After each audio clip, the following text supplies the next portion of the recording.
Hello everyone. Where to apply for DENR Hazardous Waste Generator ID or DENR ID number.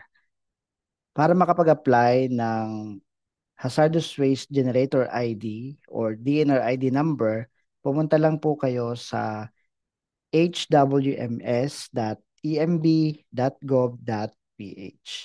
So ito po ang Hazardous Waste Management System at ito po ay online platform ng DNR-EMB intended for those establishment to register as a hazardous waste generator.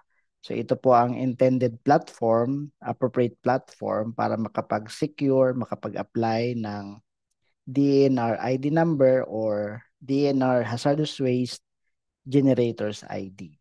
Siyempre, kailangan natin gumawa ng account para maka-secure ng ID number.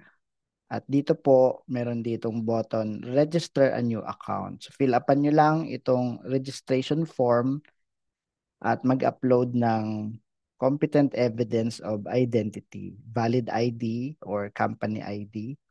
So, kapag nakapag-fill up tayo, makakagamit tayo ng system na ito. So, fill upan natin yung sample user registration.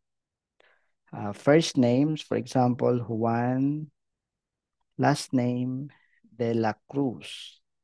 Then, email, let's say juan1234@gmail.com. Provide the mobile number and decide password.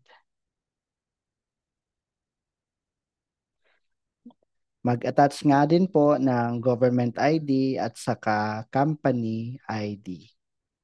Then, tick accept terms and condition and then push this button, register. So, after na makapag-register, pwede na po tayong mag-login sa ating account dito sa Hazardous Waste Management System.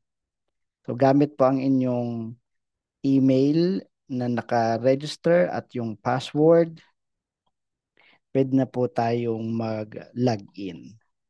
So, dito po sa HWMS or Hazardous Waste Management System, pumunta po kayo dito sa kaliwang bahagi. Tingnan niyo po itong button na generator. And then mula po dito sa generator, click nyo naman po itong applications. So sa application, click nyo naman po itong new generator registration. Kumpletuhin nyo po ang buong steps 1 to 5 para sa pag-apply ng DNR Hazardous Waste Generator ID or DNR ID number.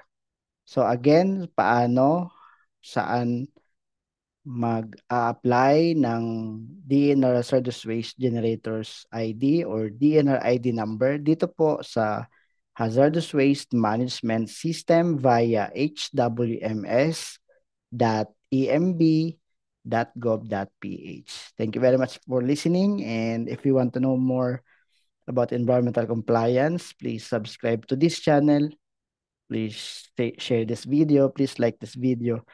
And you are encouraged to ask question below. Salamat po at mabuhay tayong lahat. God bless us all.